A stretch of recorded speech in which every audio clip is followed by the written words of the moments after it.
section, and I am delighted to have you here this evening. Tonight we have three panelists, and I knew one relationship, but I didn't know that there were two relationships.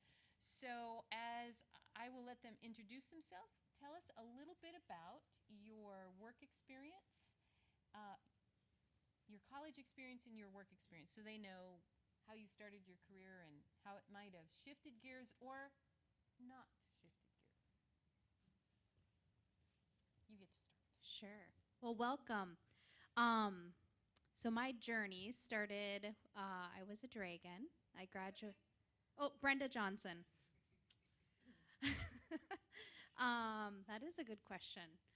I graduated with a Bachelor's of Science in Exercise Science, physical education.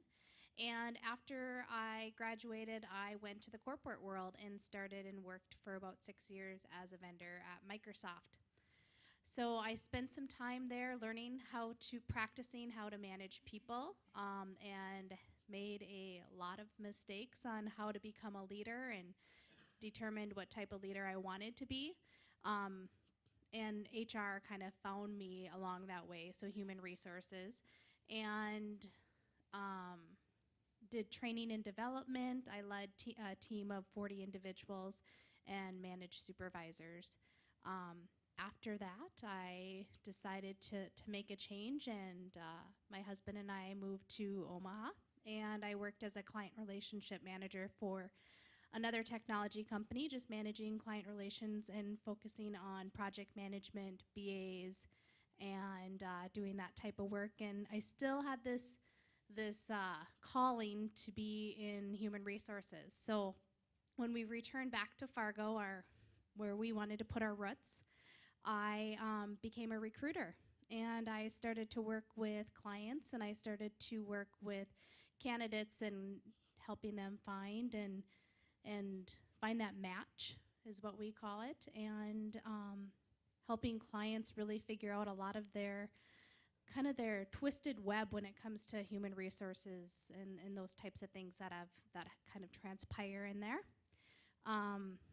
And so after that, I sat for my certification in human resources. So I'm a senior human resources professional through SHRM and HRCI. I'm currently the president-elect for our Fargo-Moorhead Human Resources chapter. And so that's how I spend my time, is working with people like yourselves and helping them find jobs.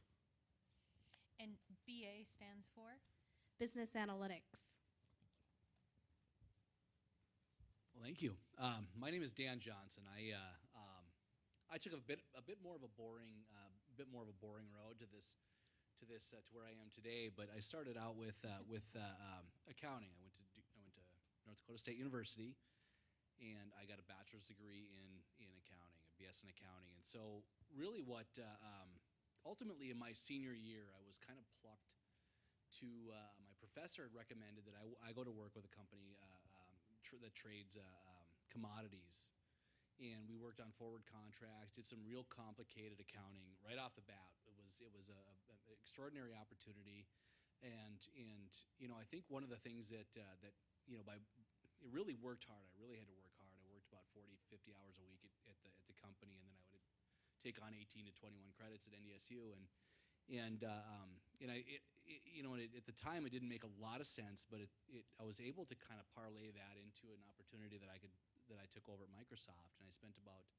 I didn't want to move to Minneapolis, which is where the original company's headquarters is, and so I decided if I wanted to stay in the area, Microsoft was kind of the place to go. So I went over there. I spent about 4 years there. I started out doing accounting, debits and credits, balance sheet reconciliations, the traditional accounting role, and it wasn't long after that I moved into a management reporting role with Microsoft, where management reporting, ultimately what you're doing is you're consolidating all the general ledger activity, all the activity the company does, and you're presenting what's called a financial statement. And I know that many of you, or all of you, have seen at least a version of a financial statement. The statements, interesting fact about the Microsoft campus here in Fargo, and I'm not sure if it's true today, but it was then, that the statements that were published to the portal that Bill Gates and and all of the high level executives would pull off of are actually published right here in Fargo. And so I was on that team for a little bit, and I learned a lot about business analytics, business intelligence, how to structure highly complicated situations. And wasn't long after that they said, well, Dan, why don't you try your hand in financial planning? And so the progression there was kind of balance sheet to income statement and then to planning. And it didn't take long where I started to work with the OEM group at Microsoft, which is the group that actually sells software through the original equipment from the manufacturer. So if you buy a Lenovo computer, you're going to buy there's Windows software preloaded on that computer. I worked with that group, so it was kind of Microsoft's primary profit center. And we worked on analyzing extraordinary. All of a sudden, the world just opens up. When you get into these really big companies, the world opens up, and you start to see things that, I was a young man from a small town in North Dakota, and now all of a sudden I'm looking at emerging markets. I'm spending time analyzing things in China, all over the world. And so we spent a lot of time analyzing spend, analyzing marketing spend. That was the time of the Windows 7 was my idea campaign. Probably dates me a little bit, but with that being said, I moved on from Microsoft to I like the idea of the Fortune 500, Fortune 10 companies that I'd worked for. I loved it. But what really drove me was the end-to-end experience that you get with a smaller company. And so I, just kind of of my own accord, decided that I thought smaller companies were my gig. That was what I wanted to do. That's where I wanted to work. And I like to see it come to work in the morning, and the fruits of your labor are much more apparent. It's a lot easier to really move the needle in a smaller company. So I always loved that. I became the controller of a local company, a local small company, and then I spent some time when we moved to Omaha. I spent some time as a business development analyst for a company that had lost. One of the things that one of the best experiences I had was I spent time with this company that had lost its primary profit driver, which was 35 millimeter movie projectors. And I don't think a lot of people in this room have ever seen a 35 millimeter movie projector. At the time, they're obsolete. So you've got Samsung digital movie projectors now. You've got everything's gone digital. So this company manufactured 35 millimeter movie projectors. It was a publicly traded company, a very big company, but they no longer had revenue streams. And so you got into the point where you started to analyze how do we fix this. And the Wall Street is very, very particular on earnings per share. You need to watch those things very closely. So you did a lot of interesting analytics that way. With that being said, we came back to Fargo and decided to set roots. I spent time in the hospitality industry, and I've also spent time. Right now, I've actually moved over to a nonprofit where I'm the chief financial officer, and spent a lot of time it's really interesting to be able to see some of the things from the perspective of a Fortune 500 company, and then come to a smaller company. You really have a lot of value to kind of show things that maybe some people haven't seen, and it's always very well received, because a lot of people, especially in the nonprofit world, where you're strapped for resources, and by nature of the company, you're strapped for resources, and so you've got this way of if you can help people, they're usually very receptive, and so that's kind of the brunt of my experience, and with that, we'll let Veronica talk. Thank you. Hello out there. Hi. Hi. Come on, you guys. That wasn't even very good. Hello? So I'm Veronica Michael, and I have an undergraduate degree in English literature and women's studies. And then I have my master's work in marriage and family therapy. And I decided that what I really wanted to do was I wanted to work with students like you, actually. So I worked for about 15 years in higher education administration. I worked in admission, NDSU and MSU, my alma mater. And I also worked in first-year programs and developed their first-year programs office. After doing that and managing people, working long hours, I decided I wanted to do something different, which is funny because I probably did something very similar, which I started to do fundraising. So I took about a year off and reset, and then went back into the marketplace and was a fundraiser. So I did fundraising for nonprofit organizations, did a capital campaign, so raised money to erect buildings and good programs. And now I work for a foundation in Fargo-Moorhead called Impact Foundation, and we help nonprofit organizations raise money. We give them more information on how they can improve their skill and ability in that area, and we work with about 280 some nonprofits across North Dakota and the state of Minnesota. Great.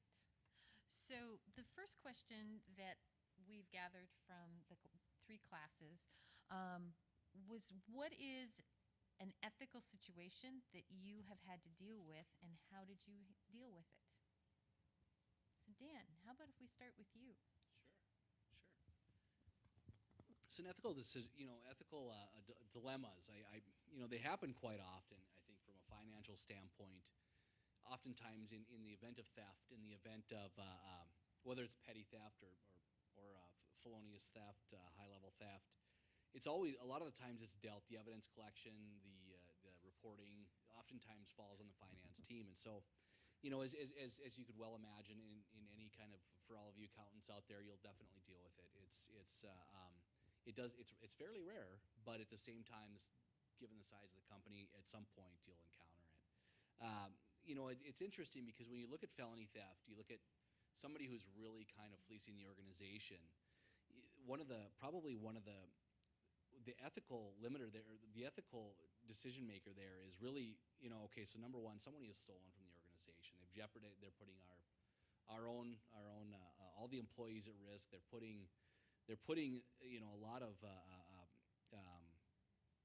they're really kind of challenging the organization in terms of, with theft, it really kind of causes damage to the financial performance of the organization, which thereby can actually damage the employees. And so you really got to look at this with a center of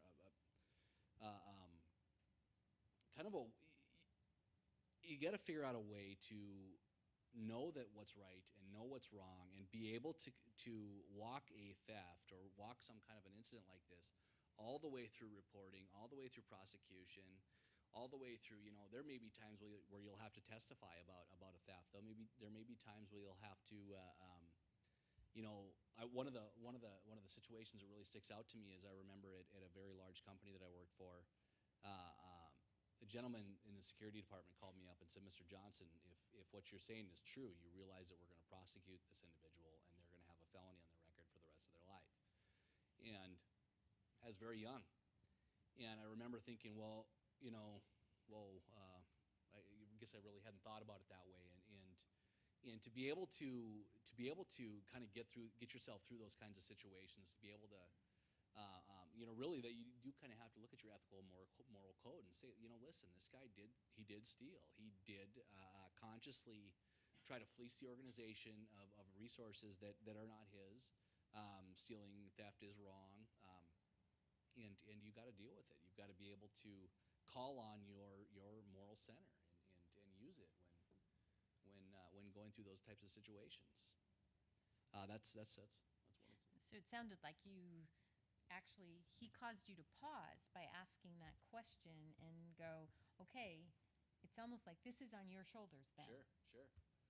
Absolutely. I think when that happened, I'll never forget it. It's one of the things that kind of stuck with me. And the security officer had said, "Mr. Johnson, this is real. This is the real deal. This is, you're not in college. This isn't a dry run. This is, we have very, very talented attorneys. We have very talented people that are going to follow this through all the way to the end." And when you get yourself into these situations, it helps a lot to have that moral compass to tell you. So how old were you? I was in my very early 20s. If I was 20, I think I was 22. So one of your first roles. It was. Yeah, it was my first internship. Yep. Okay. Veronica, would you like to go next and answer that question? So I had a hard time thinking about just choosing one for this one, because I felt like there was two areas that came up again and again in my memory of ethical situations. One was actually the crime of just being quiet. So where I would come across, I worked as a labor union leader in one of my roles, so I would work with my peers, and they were experiencing problems within their departments, within their shops or offices, et cetera, with managing people. And as we would sit and talk about the issue, it was so often that they would tell me that they had known this thing was going on, but they had done nothing. They just kind of ignored it. They kept waiting for it to go away. And that really struck me as a leader, that one of the worst things we can do, one of the most unethical things we can do is just to do nothing. Is just to be quiet when we see something going on that's wrong, when we hear something that's wrong, when we see someone else being mistreated. The other one that I think I saw the most of is people misusing their power. And I'll use this example. Again, with managing, it would be where the answer back, and you could fill in the blank with anything here maybe, would be, well, I'm just like my employees. And no, you're not. So that when people would be in leadership positions, they would not look at themselves as leaders or accept that responsibility as leadership and want to be treated the same, want to either socialize the same with their employees, have relationships the same with their employees, but not take on that responsibility of saying, I am in a position where I have power over people, and that means I have a different kind of responsibility about how I'm going to treat them, how I'm going to be in relationship with them, because that makes it different. So those were the two that I would say I came across the most. So those sounded like learning kind of experiences. Can you give a little bit more information that helps us understand one of those situations just a little bit better? Yeah. Without violating confidentiality or making you uncomfortable. Okay. So one of the situations that I had to deal with, and it was in my late 20s, was a situation of someone dating someone that they were managing. And I remember at the time having that feeling like I didn't want to socialize with people I worked with. I couldn't really tell you why, but I felt uncomfortable. I think in some ways I would have just chalked it up to that I was like insecure, or I was really tired, or wasn't very fun. I mean, I just always had an excuse. But I think that what I was struggling with was I didn't exactly know how I wanted to be in relationships with other professionals, so I just kind of paused. But in hearing this story of this colleague, it really struck me. One, it struck me, and I'm just going to be very honest here, that why would you choose to have a romantic or sexual relationship with someone else in the workplace? I felt like it put that person in a very dangerous position as a supervisor, of course. But it just put you in a dangerous position as a professional, I thought. So those were learning experiences. And I think in that case for that person, it was really wanting to be like the rest of the crowd. And I think that was about youth. I think that was that learning experience where we're trying to figure out what is my style, what are my ethics, what are my values here. And I think in many ways it was, lots of parts of society can tell us like, oh, we watch too many episodes of Housewives of Atlanta or whatever, but it could be normative, that behavior, but it's not normative. And again, it's about power, but to get there and really talk about that, it took me some time and experience to really verbalize what that meant. Was that clear? It was very clear. Thank you for sharing that. Brenda.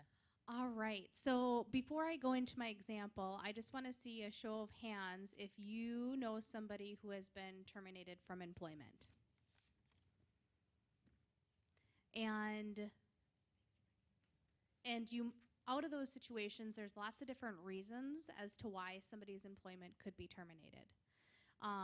It could be terminated because of a restructure, meaning that they need a different type of resource, less resources, or there could be a termination because of performance. And I think that's the example that comes often when you're trying to manage people, or when you're working with business leaders and you're advising them on what you do with somebody who's not performing well in their role. It really could be because they aren't in the right role. It could be because they aren't getting the training or support that they need from their manager. It could be a situation where it's, like Veronica was sharing, there could be some sort of power over that individual. There could be, multiple reasons. And as a human resources professional, that I see this often where business leaders come and they ask for somebody to be terminated without any information. So the example that I have is I had a business leader come to me and they wanted to let somebody go. And they had no reason, justification, and it depends on what state you work in, how that all works out. But they had no reason as to why they wanted to let this person go.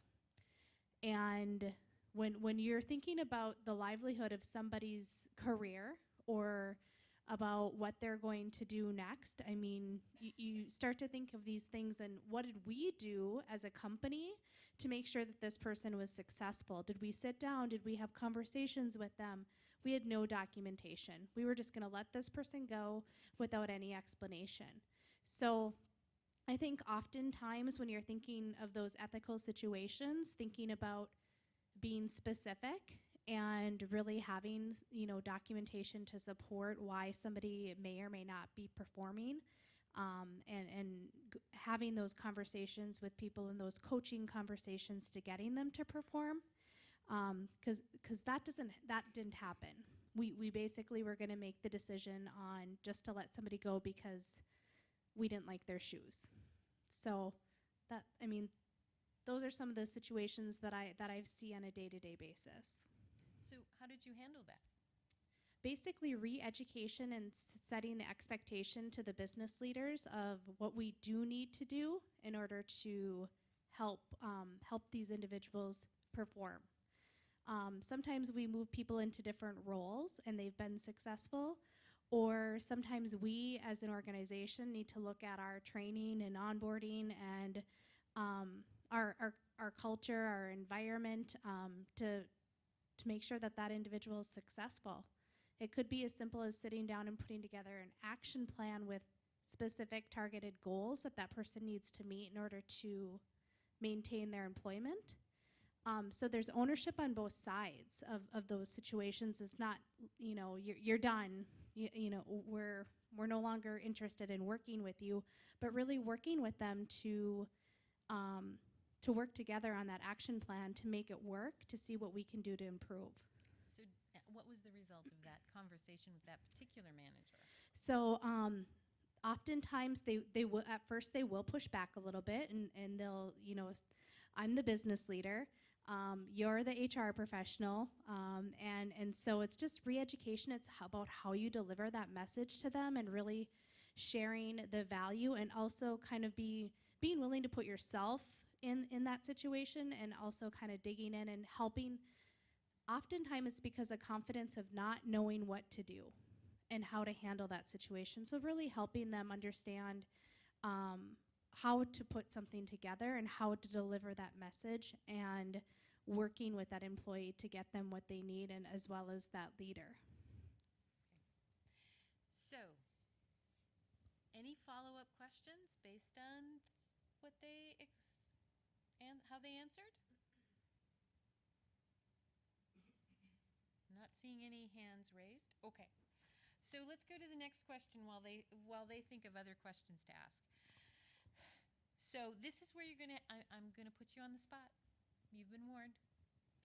What is the most difficult ethical choice you've had to make in your career? I'll go first. And each one of the functions that you see up here on this stage has a different perspective, is a word that Leanne uses, lens or way of seeing the world, especially through the eyes of the business. And finance, you get an interesting take on things. And one of the things that you're often responsible for is when things aren't going right, if they're not going right. And I know there's a fair amount of I think there's a fair amount of doom and gloom up here on the stage, and we're talking about ethics. We're talking about situations that we can get in that can really test our moral compass. We're talking about these things really what it is that, how we're going to react when things aren't going well. But, and there's certainly a lot more to all of our careers than the doom and gloom, but that is, of course, the subject today. With that being said, I'm gonna go into the most difficult ethical choice that I've ever had to make was laying people off. It was, really when you have an organization that can only succeed in the event that you are able to materially change its workforce. It's something that I think, to talk to Brenda's experience and with Veronica as well. You look at an organization, for instance, a very good example, a publicly traded company. All of this information is public information. It's been shared with Wall Street. It's shared in 10Ks, 10Qs, all this information. So I actually can talk about this. The organization had to lay off about 85 factory workers, and we had to figure out. So we, truth of the matter is that me and myself and the COO and the CFO of the organization sat in a room with a list of names and some X's next to it, and we had to go through, and we had to there were executives that were on that list. There was a secretary that had been there for 42 years. She was 3 years out of retirement. There was all of these cases that affect you. They affect you in a way that you go home at night and you don't let that go. And and if you can, I think you're probably in the wrong spot. The moment I read this question, I immediately wrote layoffs, and because it's an ethical concern. Would I lay off those people if it didn't need to be done? If the survival of the company hinged on that activity? No, I wouldn't. If somebody came to me, to Brenda's point, if somebody came to me and said, Dan, let's lay off these people because I'm feeling powerful. You've got to be able to look at your acumen, look at your training, look at your education, and be able to say, listen, okay, why are we doing this? We're doing this because it needs to happen. And in order to preserve this company, in order to preserve all of the other positions, all of the other jobs, all of the other activities of the business, you need to perform this task, and it's no fun. It's no fun, but your moral code gets you through it. At the end of the day, you can go home at night saying it had to be done, and so as long as you have that foundation to look back on, it makes it a lot easier. Your turn. Okay. I thought the same thing, actually. Experiencing layoffs and being in the seat where you have the information, you're looking at all the statistics, all the data about the trends in that area, and you're making those decisions. It's that sinking feeling. I remember wanting not to know. I like wishing I wasn't here. Like, how did I get in this room? And then dealing with the blowback after. So even though at the time you and your colleagues, your company, you're making the best decision you can, but then to be demonized, it was a really uncomfortable position because, of course, when it comes to any of this information, it's confidential. So you're not able to share any point of view. You're not able to engage in the conversation. So it felt hard in that a professionally hard thing to do, because of course these are people that you work with, you care about, you've seen the pictures of their families, you've heard about their vacations, you have a vested relationship. But then it also felt yucky because we're just all humans and we still have to work together and we want to be in community with the people that we work with so that we can do our best. So I would say the layoffs too. So I would probably agree with them. It's not a fun situation to go through. There's always a learning experience in trying to help those individuals with the limited resources you have. But I'm going to share a little bit of a different situation. So I had an employee that was So they had came to me when they started, and they wanted to have a different work schedule. So instead of working 8 to 5, they wanted to work, and this was a salaried employee. So that means that they get paid the same amount, regardless of the amount of hours that they work, each pay period. And this individual wanted to, take a half-hour lunch. They wanted to be able to go and pick up their kids from school and those types of activities. And we pride ourselves on a flexible work environment. So over time, this person sat right next to me. So as a man, and it was an open environment. So we had cubes, but they were, probably about half the size. The walls weren't as tall, so you could definitely talk to people right next to you. So we could see when people were coming and going. And this person was just never at their desk, and they were still newer in their career with the company. So it's not like they were probably having a lot of meetings and those types of things. So over the course of time, I started to have other of their peers come and have conversations with me about where this individual was, and really was kind of unknown. So, when somebody comes to you that's concerned about somebody, and you're a leader or a manager, then you start to pay closer attention to their activities. And I approached this individual and had a conversation with them. And this person was not being honest with their time. So we do have a flexible environment, but that doesn't mean that you get to work 25 hours a week. we did have a 40-hour a week work schedule. So this individual was not comfortable with, after I had that conversation with them. So they actually went to one of the human resource professionals and had a conversation with them. And there was really not a lot that I could do as a manager after that had happened. It was just kind of a series of events that started to unfold, and really was restricted from being able to manage that employee.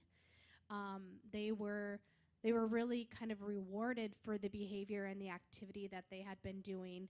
And as a manager, it limited the amount of that I could performance manage that individual out of the organization, because they were stealing from the organization. They weren't being a good team member to their peers. And over the course of time, I felt very passionate about this, and so I wrote I confronted the leadership of the organization about the situation, and about what our process was when these types of things happen, and how it's very difficult as a manager to manage your team if you're not able to manage your team. And that went all the way up to the president of the organization, and I ruffled some feathers, but it was an unethical situation, and we were supporting it. So after this kind of got a little bit of a spotlight on it, eventually I was able to sit down and have a face-to-face conversation with this employee, with the process and the plan and the action plan that I had in place. And our relationship changed, her productivity changed, and that's exactly what I wanted from the very beginning. So, it was kind of to Veronica's point about being quiet. If I would have just been quiet in that situation, we wouldn't have been able to look at that situation in the way that we did, and how it's impacting, leaders and team members and managers, not being able to allow them to work side by side and help those individuals. Okay. So let's start with Veronica. How did your upbringing shape your values, and have your values changed over time? So I grew up in a really little town called Climax, Minnesota, graduating class of 17. And there was a very interesting experience. One, my family immigrated to the U.S. when I was just a little person. So I was also in a very small community, but also the only brown person, like for miles. And asked my parents about, like, where are the other brown people? They're like, in Grand Forks. So It was very strange. So I was always different. I always had the experience of being the other. And it shaped me greatly because one of my biggest values is justice and how people are treated.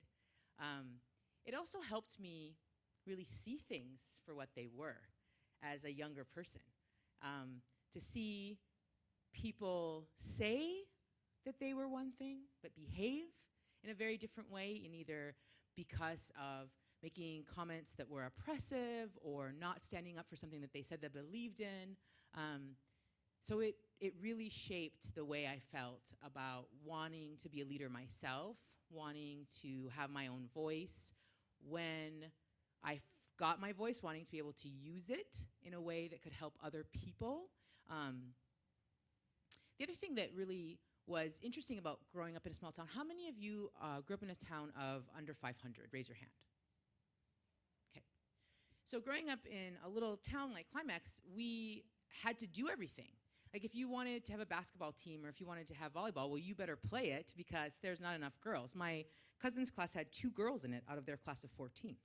So it was also a really communal experience. So although I was feeling like different, experiencing lots of differences, different things that my peer group was experiencing, I also really needed to rely on them, and they needed to rely on us. So it was, in that way, a really, really good experience of learning how to partner with people that, because you both have a shared goal or vision, not necessarily because you like each other or you get along perfectly or everything's just like unicorns, but that you need to get the job done, and this is how you're going to do it. Brenda? Yeah, I definitely think that, well, so I grew up with 3 older brothers, and my family had a business. So I grew up understanding and knowing the customer, and I think that my parents have greatly shaped the values that I have. Um, I also think that they've changed over time by learned experiences that I've had with work, whether it's college or whether it's working with specific organizations, and really have created, one of my values is to be helpful. So regardless of what situation I'm in, just, making sure that I'm there to help whoever is in need. Or to be brave and to make sure that I'm taking risks. And I think about that, from a different perspective now as being like a mother, and also, thinking back to how did I get those values? Every day I left the house and my mom told me to be kind. And think about, the different things that are happening today in the world. It just reminds me that those types of values that shape you from all of your different experiences, really do make you who you are, and they make who you want to work for. And I think that that's very important, that the values that I have align with the values of the people that I work with and work for. Thank you. My upbringing was interesting. I think very, very similar to a lot of people in the area. I grew up in a small town. Coached here. I grew up in a small town. All the people around me, all the people that I saw, were successful. They were either successful or they were happy. They were, they worked very hard. But they had smiles on their faces. You'd have coffee. My dad would have coffee with them, and I'd follow him up, and I'd learn things. And there's this saying that's, it takes a village to raise a child, and I, my own mother would probably say that the village raised me, and I learned so much from having those people around me, from seeing what they did, seeing the trials and tribulations. That people would struggle, but they would find their way out of it. People would have a big success, and it was oftentimes the result of hard work. And one of the things that probably today, more so than ever, is when I think back about my upbringing and how it does affect me, is that I look at those people, and not a single one of them that are successful, and some of them are very, very successful. Not a single one of them are dishonest. Not a single one of them have malice, have a malice bone. Not hardly any of them that, at least the ones that I really paid attention to, the ones that I sought out as my moral paradigm, were honest people. They worked hard, and they used to tell me that they work hard, be honest. Or if you're not, you won't last long. And there were so many cases where I would come home and I'd say, this happened today, and my dad would say, well, that person might not last that long. And he happened to be right. It just seemed like he was right so often that being honest and being working hard, it really is. It's I don't know. I think it's one of my it's something that I lean on quite a bit in terms of my upbringing. So, all three of you have hired people, especially you. So we're going to end with you. How do you hire based on values, and if so, how do you figure out what someone's values are?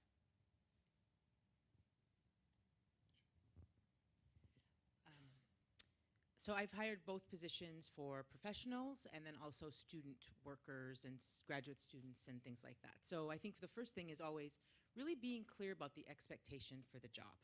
What are you really looking for, and what kind of level of ability are you looking for, so that you can make sure to give people opportunities at either end of that.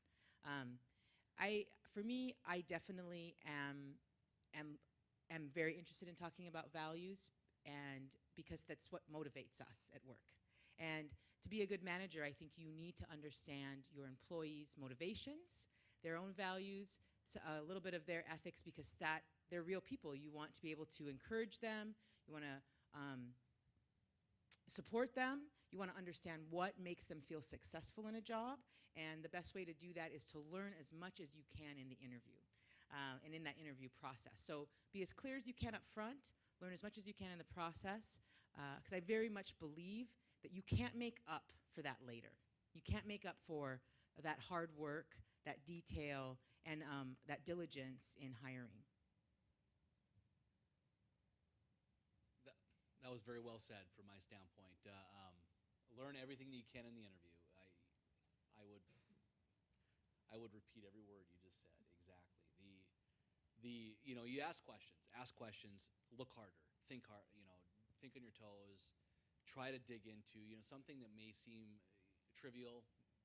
Why is somebody asking me about my upbringing? Why is somebody asking me about whatever detail is? Sometimes when we go down a path that isn't necessarily, does a balance sheet hold? Does an asset account hold a debit or credit balance? Well, people can walk their way through the technical questions like that, but oftentimes I'll spend time learning more in the interview, where you'll walk down a different road and say, okay, what color wagon did you have when you were a kid? Or I don't know what kind of question you would ask, but you'd ask a question that takes you down a different road, so you can learn something more about that individual outside of the technical skill. And very well said, Veronica.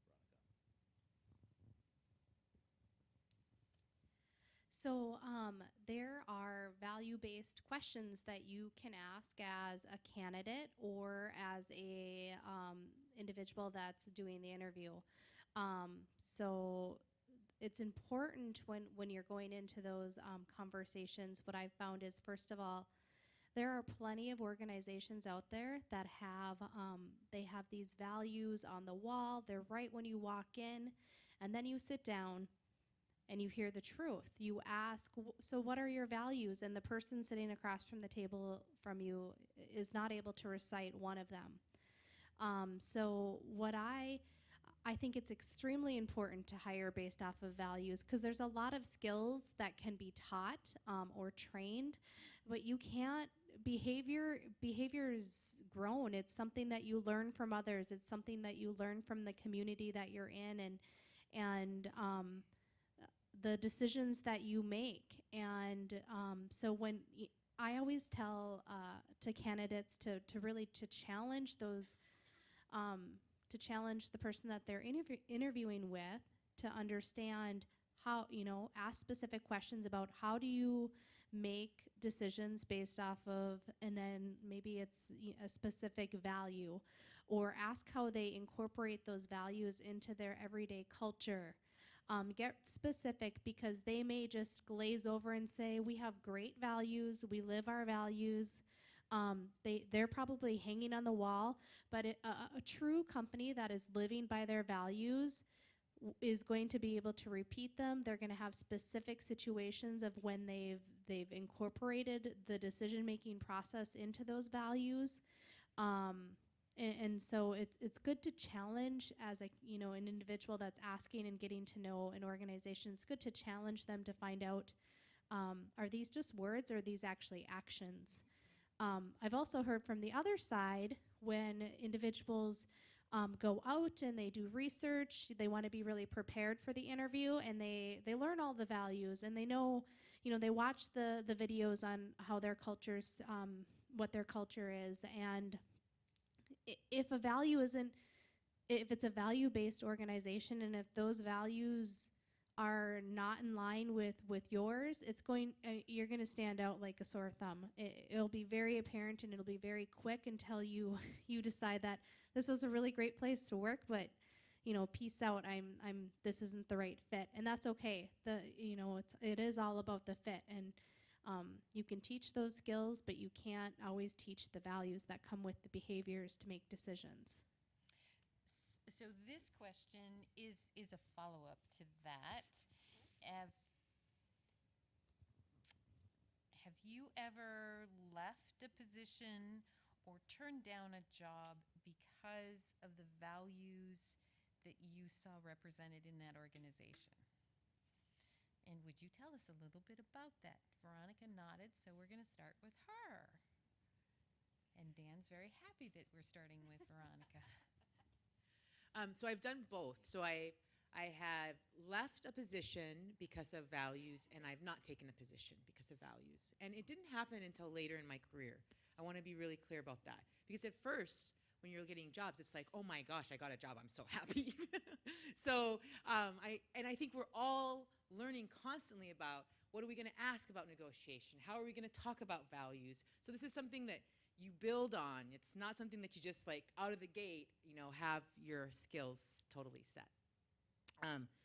The position that I left because of values, I tend to not make a decision about people as fast as I wish I did. And this is how I mean this. I want it to get better. And I want to work hard at it. So I'll say, oh, well, it will get better. But often we know what things are right away. So it was the first time within a 6-month period I knew I'm not working for someone that I'm aligned with. And that alignment's not going to change. We both have very different perspectives, very different values. So I need to leave this position really quickly. So that was a decision, making it early on, knowing, can I make it a year? Because I wanted to show that I worked there a year on my resume. But knowing really early on and thinking about that very clearly. So that was one. The other one was really having an opportunity to get offered a position, and having had some experience with the executive or the executive in that position in other ways in the community, other projects, which was really good, and didn't like that person's style, but really liked the job. So you know how sometimes you just keep convincing yourself that it's different than it is? So thought, well, I can get through this. This is just one difficult person. I've worked with difficult people before. But then really having a very distinct conversation over coffee that made me realize, no, it's not going to change. And what happened was the person started talking about a current employee. And the way they spoke about that person was so disrespectful to me, and I was still in that role where I didn't need to know anything private or personal. The way they just presented the information, I just thought, this could be me. This isn't how I want to be in a relationship with this person. This isn't going to be better. It's not going to be different. Thank you very much for the cup of coffee. Again, very well said. I think one of the things that sticks with me when it comes to, I've never left an organization due to values. That's never been an experience of mine. But I have turned down an organization due to a perceived value difference. And one of the things that I think that really kind of very very interesting to me is that if you look at a marketing department or a department that puts together the curriculum or the ads that they put out in terms of this is the kind of company we are, these are our values, this is what we do, this is why people want to work here, we're the best place to work for whatever the case may be. The team that does that, that puts that, I don't want to call it propaganda together, but the team that puts together that material is different than the team that leads people at the organization. And those two are not directly attached. And that's something, I think, another thing that maybe I blame that on my finance background is when you pay a bill for a marketing department, oftentimes that's a consultant that doesn't even really understand the inner workings of the company. And so I think back to Veronica's original point is to dig deep, really get to understand what's going on in that organization, ask questions that make you very confident about it, because you're making a big commitment, and you want to make sure you get it right. It's to understand things. You're going to be presented with alternative facts. I think to quote a recent individual, but you're going to be presented with things that aren't true. You're going to be presented with maybe out of malice and maybe out of just sheer somebody doesn't know the real facts. So dig deep, dig hard, look hard, and understand very well what you're getting into. That's a very good point, Veronica.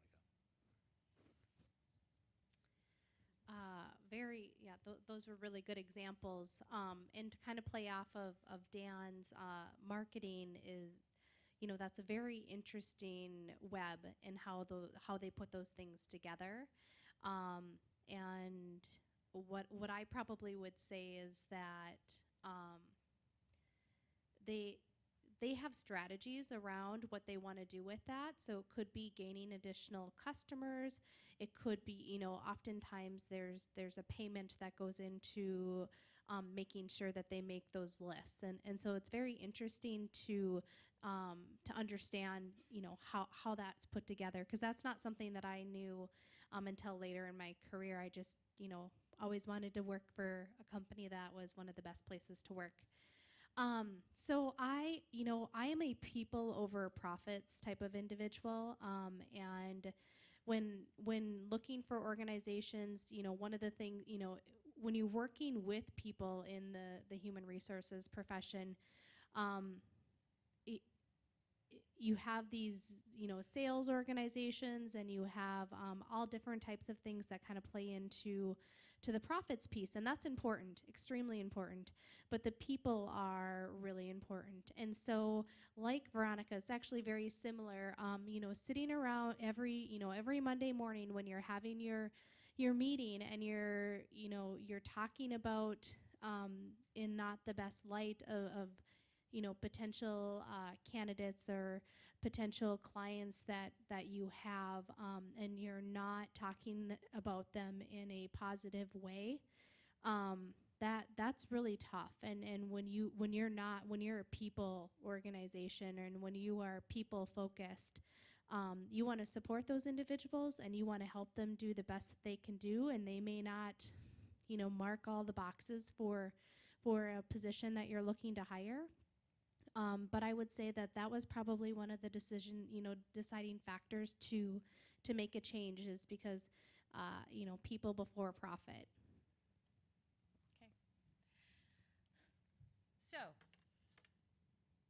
what questions do you have based on what you've heard, or something you'd like to know about?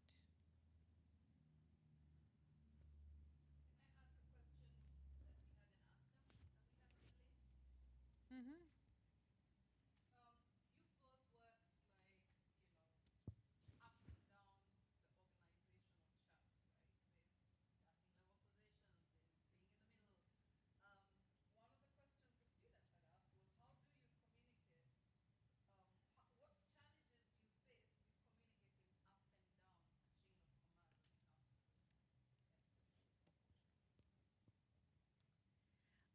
I think one of the things is that understanding the if you can, understanding the personality of the person that you're going to be speaking with. You know, are they a relationship focused individual, or if you're providing information to a CFO, CEO, VP, they want facts, they want data, they want to know the story. They they're usually analytical and is this true? Okay, perfect. So I would say building almost a business case. Like this is what I'm doing. This is the information. These are the statistics. These are the percentages. This is the information that you need. Enough information to get them the information they need to make a decision. Question. The one of my favorite books by Stephen Covey is The Speed of Trust, and it talks in the book talks about, you know, not the trust that if we give Veronica a check for $10,000, is it going to make it to the foundation? We trust that that's going to happen. It's been proven over and over. But the trust is that you're able to complete a task successfully, and if you're unable to, there's kind of a you can look back at it and say, okay, I understand how they would think this way. I can understand how they would do this. And when you develop that trust, when you complete tasks successfully, when you become somebody that kind of a subject matter expert, for instance, a very good example. If you become a subject matter expert, the more people in the organization begin to trust you, and it's kind of this snowball effect where the more you know, and the more that you're able to deliver successfully, the more people all the way up the organization, you know. And I think that there's one of the heavy concepts these days. One of the most impressive small companies that I've worked for is very flat. An organization what they call flat, which is and I think that this is the kind of leader that I like to be. Is if I'm in the room, I don't want my title or my position wherever I am in the organization doesn't matter. What matters is that we get everybody's ideas out and that we have a collaborative discussion about how to move forward. And I think that when you have somebody that makes a cognitive, well-intentioned in statement, and they're comfortable with that, and they're you get out of this situation where somebody all of a sudden you go down a road, a path that didn't work out so hot, and then all of a sudden somebody speaks up from the back of the room and says, "Well, I was going to say that," or "I told you so." And those things, to me, are a travesty. I think if you're hearing "I told you so" or "I was going to say that," as a leader, you really ought to look at what you're doing, and that's kind of my opinion on that. I think if you can develop that trust, if you can develop, if you deliver strong results, deliver quality, that kind of thing goes a long ways, I think, in my experience, heading up and down the organizations. I just have one thing to add with that. Dan was talking a little bit about what happens if it doesn't go right. And that's really, a question that I would ask your future employers is, what do you do if somebody fails? Because organizations that are going to be fostered based off of innovation and creativity and allowing you to try new things, they're going to want you to take some of that, they're going to want you to experiment and to pilot within your box. But ask them, what do you do if somebody makes a mistake or fail, or do you offer, employees the ability to fail? I think that that's extremely important to allow people to be innovative and to want to collaborate, like what Dan was saying, like to get everybody into the room. People aren't going to bring up their ideas if they're afraid that they're going to fail. That's a great comment. Actually, that's something that I asked in my last position, was in that interview, was, well, how do you react? Because the good news is bad things are going to happen. It's like inevitable. Like bad things are always going to happen. There's always going to be difficult conversations. Someone is going to be uncomfortable. So you'll have lots of opportunities to practice. But what do I think about communication up or down in an organization? I have a passionate feeling that you should communicate the same. For me personally, the way I build rapport to be my genuine leadership and have my own kind of genuine leadership is to be myself always. So I treat you the same if you are, in a service role in an organization to if you are the CFO or the CEO. I think that that's how you build trust in people. That's how people can count on you and know that you're the same and know that you're not there just to be competitive. One of the things that's really funny is I have never had a situation where I've let someone go because of their work being poor. It's their attitude is poor. Their ability to deal with people is poor. They have a junk personality. It's not that they can't do the job. So I think it's really about figuring out, how do I want to build rapport as an individual?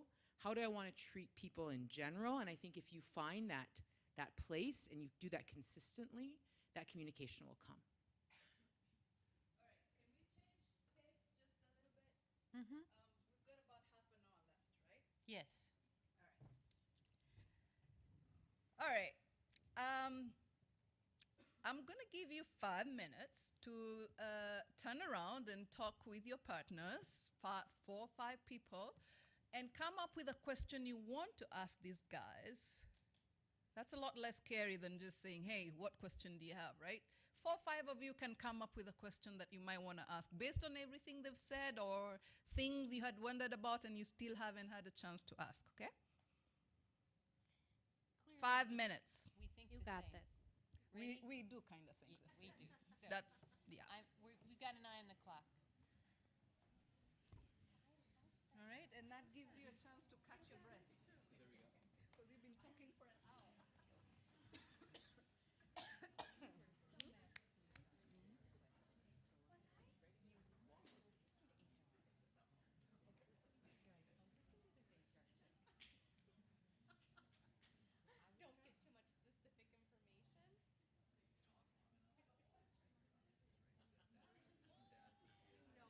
Don't give too much specific information.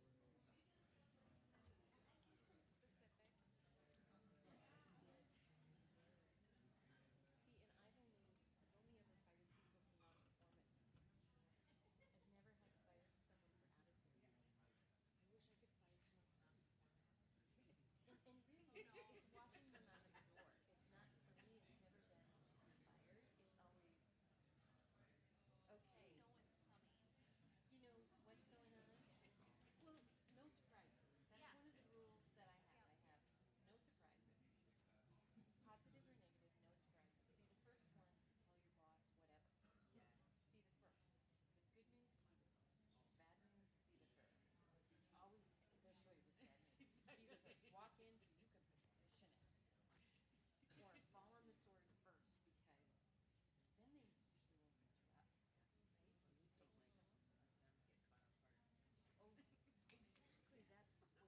We were just curious how the ethical dilemmas, if they do differ from nonprofit organizations to, like you said, big Fortune 500, Fortune 10 companies.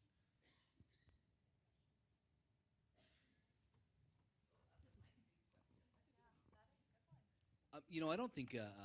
Boy, that is a good one.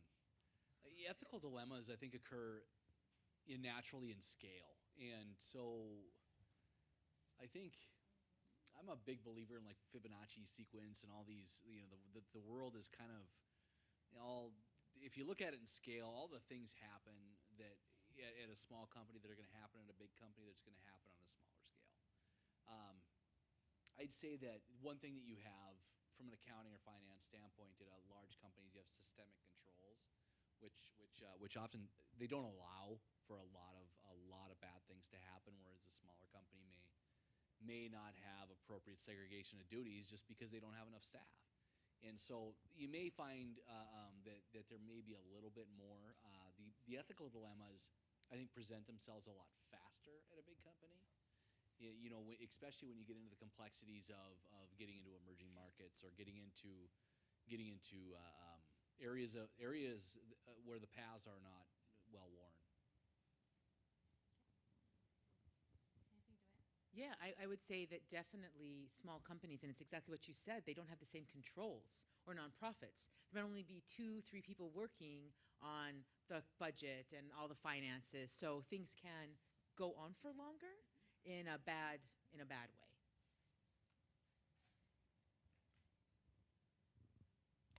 And I would say that most small companies and/or not all nonprofits, but I guess a lot of them around here likely don't have an HR presence. So they don't have somebody, so the person that's acting as that human resource professional making decisions based off of the business and the employee is really that executive president or it's the business owner. And so they might not know that they need to do certain things or handle certain, they're just not aware of what they need to do with different situations in terms of people. Hi.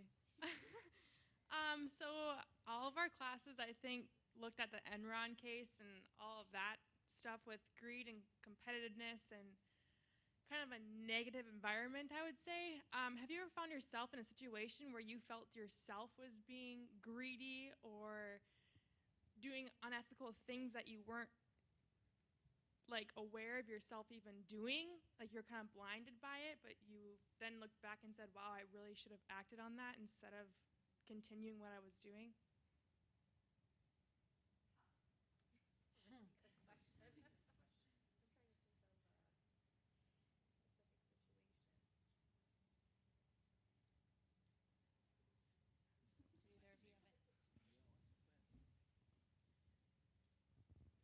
Yeah, I feel like this is a really good question. So unfortunately, I have not had the privilege of making tons of money. So I haven't been challenged in the same way. But I do think that that's luck, actually, because I feel like that is a way. When I talked about power earlier and how people maybe not recognizing the power that they have as managers or supervisors or in positions of power, I feel like that's in a way where money can be a motivator to get into a position. So you say, well, I want to make this much money, so I'm going to go after those positions in the company.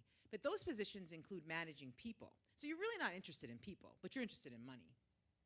That's a disaster because people in the company are relying on you to manage them and to do things. So in those ways, I feel like that's the area where I've seen that play out in my own life, is where people are going after a job totally for the money, not really remembering that they have some responsibilities here.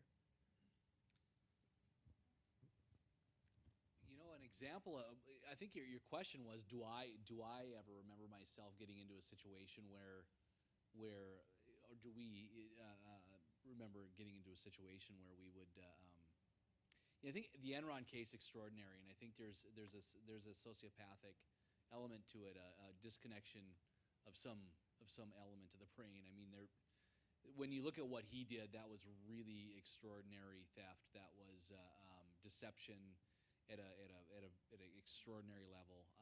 So comparably, I've not seen anything or even close. But to your question, I think that it's in I think sometimes there are going to be things that challenge you. There's going to be times when you're going to have somebody that's challenging you or that's causing issues, or you're going to have an event that is making things difficult.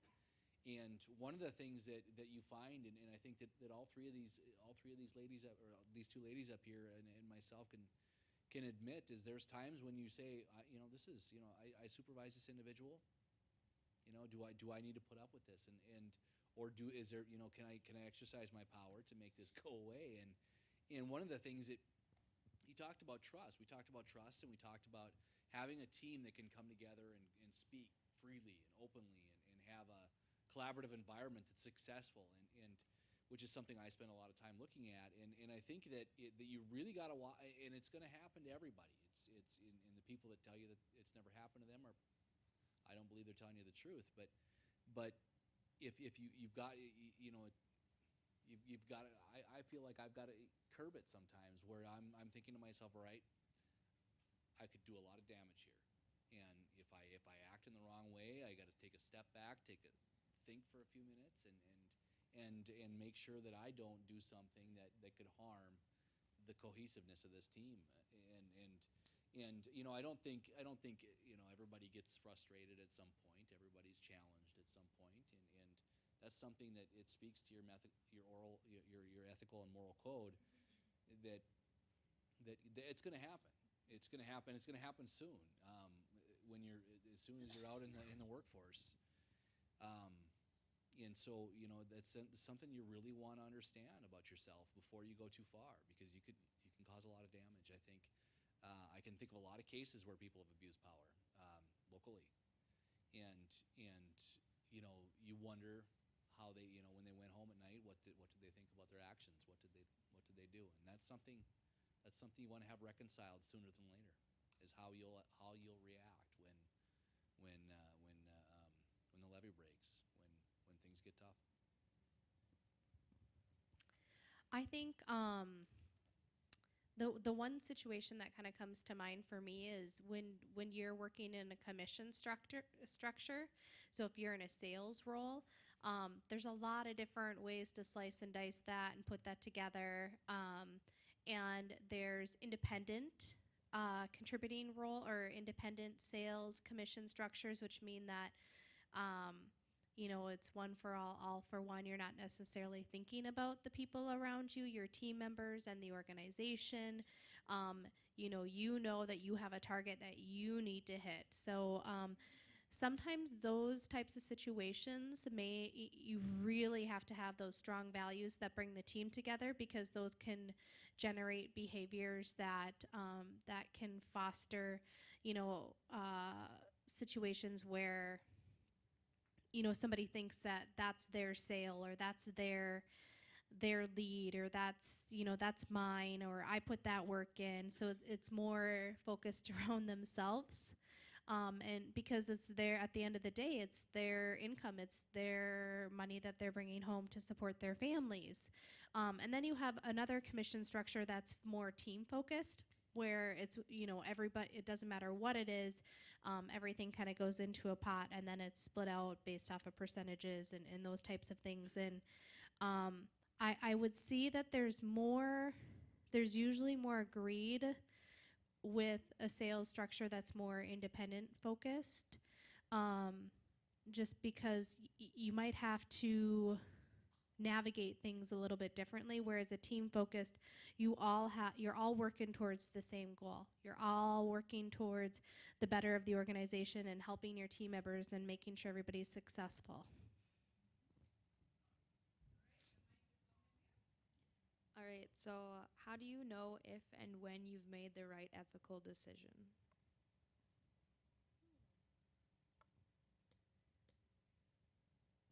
There's not a lawsuit. I would say that that's one.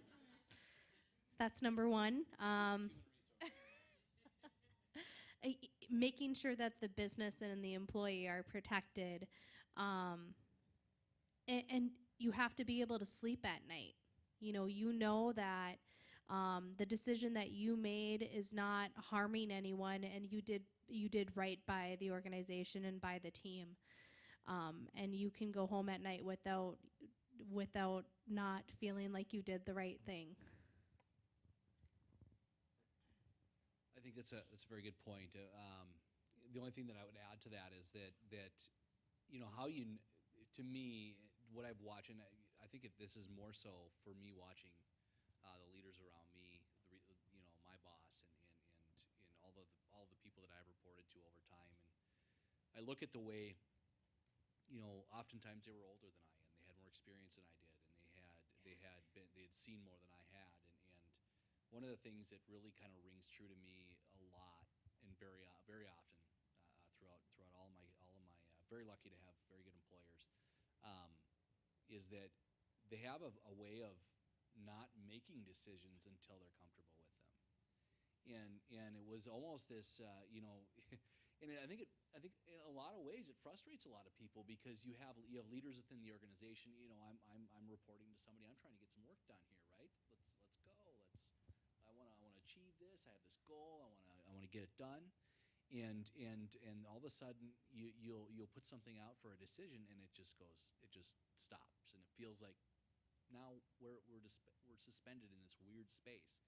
And it would often be that the leader would kind of want to sit on it and think about it a little bit and make a good, well-informed decision. And sometimes you'd get questions and you'd have to go back to the well and start digging for data and kind of go back and frame up whatever it was that you're framing up. And I think that if you can look back at a decision that maybe didn't work out well, if you went through all of the things that a normal person in that type of a position would normally go through, I think there are going to be things that don't work out, but you're able to look back and say, I took the right approach. I made the decision based on these facts, and it didn't work out. I think you're going to feel good about it.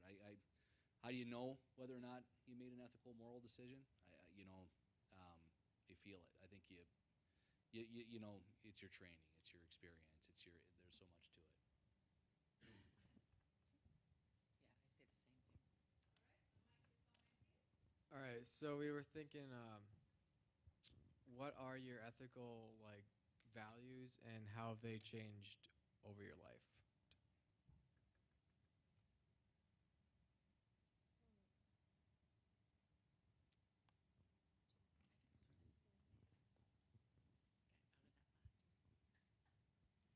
So I had mentioned that my values, one of my biggest values is justice. And I think how it changes is how I've grown up to figure out how I want to use it. Either how do you want to use your voice in defending someone? How do you want to speak up for an employee that you have that maybe is a little bit more introspective, and you want to be able to be a good advocate for that person? So I think that for me, it wasn't about maybe the changes that came with that value stayed the same, but it's how I chose to flex that muscle, how I really wanted to use that, how I was trying to figure out what I wanted to do with that and how to apply it. I had mentioned earlier that you'll have lots of opportunities for mistakes to come for you to learn that for all of us in our work. But I think with ethics, that's the cool thing, is ethical situations don't just come out of nowhere. Usually they actually kind of build up a little bit. There's like a stepping stone. So you get to make little decisions along the way. I think one of the hardest things about it is getting your perspective right on it, and to recognize that these what feels like little decisions or little conversations in the hallway, or little things that got left off the agenda that you didn't talk about at the meeting that got decided, those have a huge impact. I think that's very good point, Veronica. It's I think resolve grows over time, and your upbringing may have a lot to do with it. It may not, and over time, I think you learn to. I think the way that I kind of frame it up is this moral center, and because it's going to get taxed, it's going to get tested, it's going to get punished sometimes, and I think the more resolve you have, the more you're able to navigate through the testing situations, or the more you're able to navigate through rough times. So I think one of the things that you had mentioned is how has it evolved over time? Like how have my values changed? And I would say the power of community and being connected, surrounding yourself with people that, I have a lot of mentors, and sometimes those mentors don't know exactly that they are actually mentoring me at the same time. But I learn from them and I watch them and I understand how do they make decisions and how do they, where is their true north and what is their moral compass, and just having that conversation and that dialogue and surrounding yourself with people that are like. So one of my values is really being authentic and being true, and helping people connect, and doing that in a way that allows there's a lot of opportunity to have fake relationships, and really to get the most value out of those relationships is to be authentic. So I think the people that are around you kind of help shape who you're going to be. And even the leaders that I've had that had a lot of that probably weren't my favorite leaders to work for, or maybe we differed on our leadership styles. Those individuals probably taught me the most on what my values are. What is the best way to create an action plan when confronting someone about their performance? Can you repeat that again? What is the I just best heard way- action plan and performance. Sorry. What is the best way to create an action plan when confronting someone about their performance? Yes, that is a good question. Okay, so how do you create an action plan with performance? So I think the first thing is, having a dialogue of feedback. If somebody's sitting down for the first time and you're going to talk about the performance, you want no surprises. So the first thing is really making sure that you, as a leader, have a relationship with that employee, and you're coaching them along the way, and you're providing them that feedback. So if I had somebody that sat down, what we would do is we would look at, what is it that you need to improve? So let's use a call center example. So if you work in a call center and your responsibility is to answer calls, and you need to answer so many calls per day. So that means that there's likely a metric behind that, and that metric might be how average length of call. And so you sit down and you have the conversation with them, and you say, okay, your target is supposed to be 24. Right now your average is 12. You have to ask the question, like, what's going on, and you have to understand. You have to listen and be able to hear from that employee, and then you work with them to develop small goals that they're going to achieve over the next 2 months. So you're going to have frequent check-ins, and they're going to go from 12 to 16 or 18. You're going to set that goal. You're going to put maybe that person isn't performing because they don't know. They need to be retrained on a system or a tool. So they're they might not be doing something correctly. So really identifying the root cause. That's what I'm trying to get at, is what is the root cause as to why that person's not performing, and then you need to develop little small goals that's going to help them achieve that. And it's a partnership on both sides, on the employee and on the leader's side. The leader has to make sure that they're willing to give them the tools and the support, and the employee has to be willing to ask questions, be curious, and put in the effort to try and achieve what those little goals are. So frequent check-ins and making sure that they're hitting where they're supposed to be to improve. May I push back just a little bit, because this could be a very fun ethical conversation. Because if the goal is to provide customer service, and then you have X number of conversations you have to have, all of a sudden now you've got someone who has a conflict of values, because are they providing service or are they getting through the calls as quickly as you can? So just ethical dilemmas wherever you go.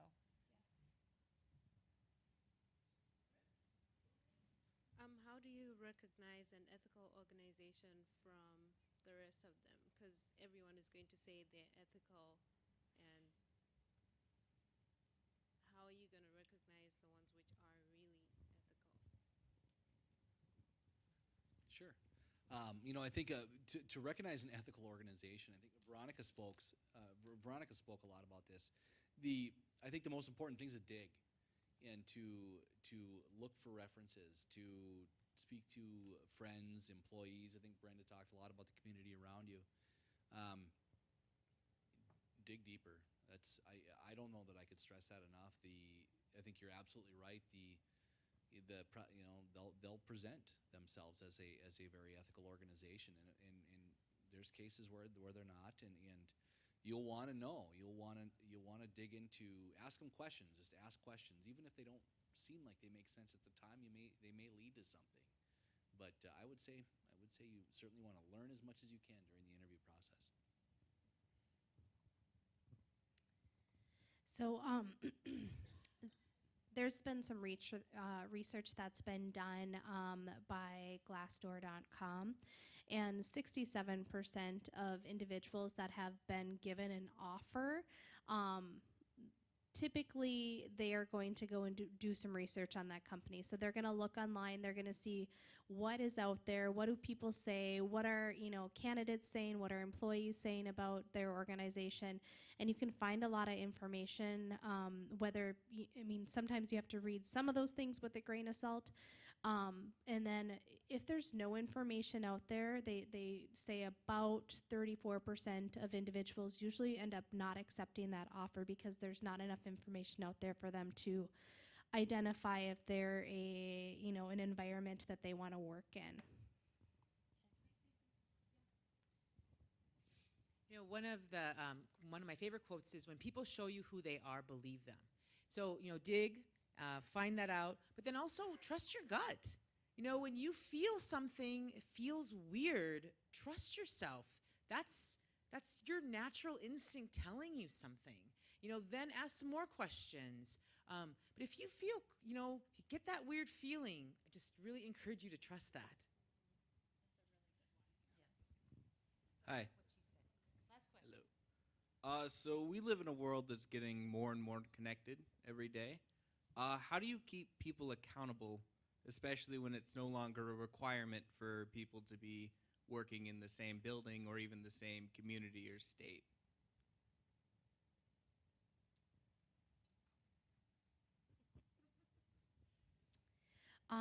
I would say that you need to trust your employees and have respect for those individuals. You're right. We can have virtual or we can have social organizations, and organizations that are going to have the ability for you to be connected in a social way, or by being virtual.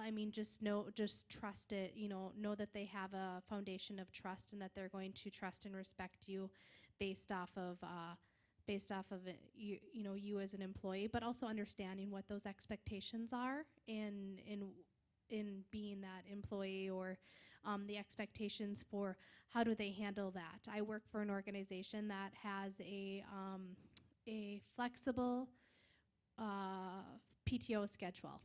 So, we trust our employees, we respect our employees to make those decisions of their schedule and when they need to work and how they need to work, and we also create an environment where they can be connected and social, because that's important, it's needed. I think performance management by design, right?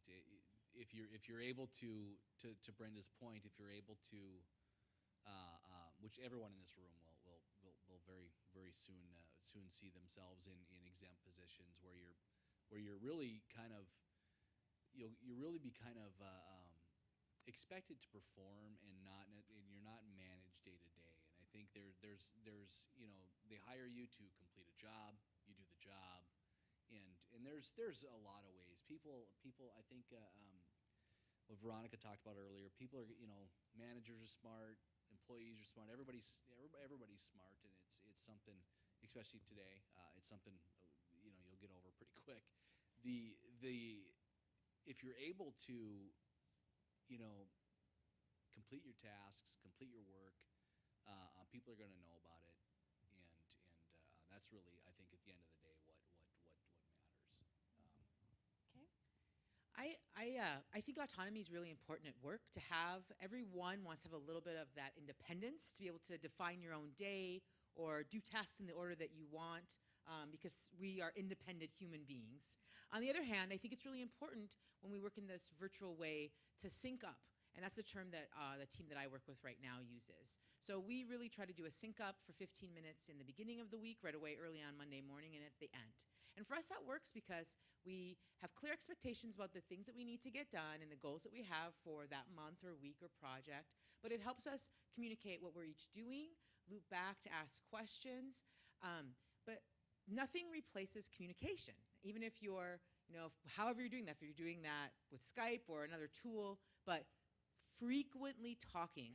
Like Brenda said when it came to the performance improvement plan, you should already be talking to your teammates, the people that you're managing, on a very regular basis, walking around saying good morning, because this life is a relational life. So,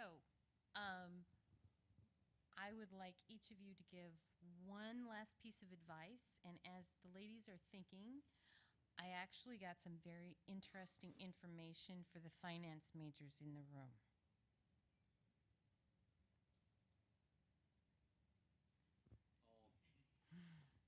I was walking with Leanne on the way over to speak about this, and I was telling Leanne that I've worked with a lot of graduates, and all the ones. It's interesting. I'm from North Dakota State University, so those of you don't tell my alma mater I said this, but I would say that I'm very always have been extremely impressed with the ethical, the moral code, and I think the word that I used was the bat speed of Concordia graduates, and their ability to execute, get things done intelligently, thoughtfully, and in ways that are very well thought out, that are very, there's Concordia focuses a lot on moral and ethical, your moral and ethical code, and there's things about this organization that are very evident in the candidates that are out there.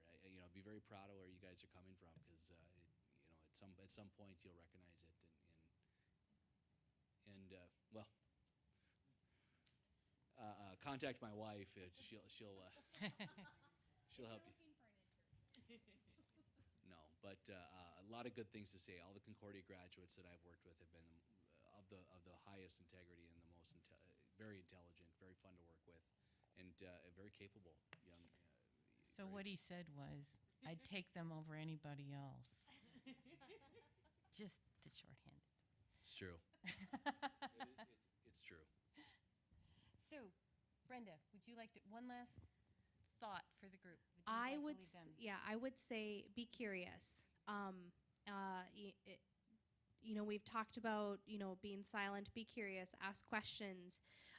Sometimes you might not necessarily understand that you're in an ethical situation, and being curious and asking questions is a good way to kind of unravel and understand, where you need to navigate and where you need to go from there. So curiosity, and start with why. Always ask why.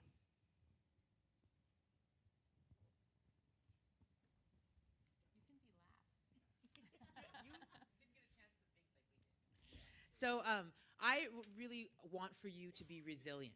I really hope that you can find a way to be resilient, to not take yourself so seriously, and to roll with the punches. And I had written myself my own little benediction. And for me it was that I wanted to risk, I wanted to fail, reflect, succeed, and then start again. Because that's the loop of learning. I think it goes back to what Brenda said about being curious. Because you'll get a chance to do it again.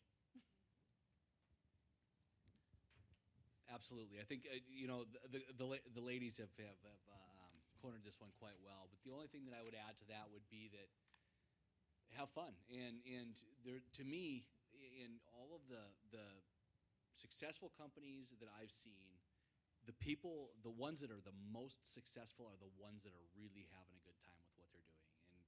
And so, Veronica said, stay true to yourself, be who you are, and have fun. If you can get into an organization that's really kind of whistling along and succeeding, I think we can all bet that having fun.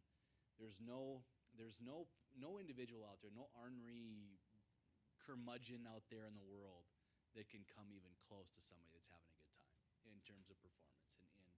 And if you're having fun, it's gonna exude results. So let's say thank you.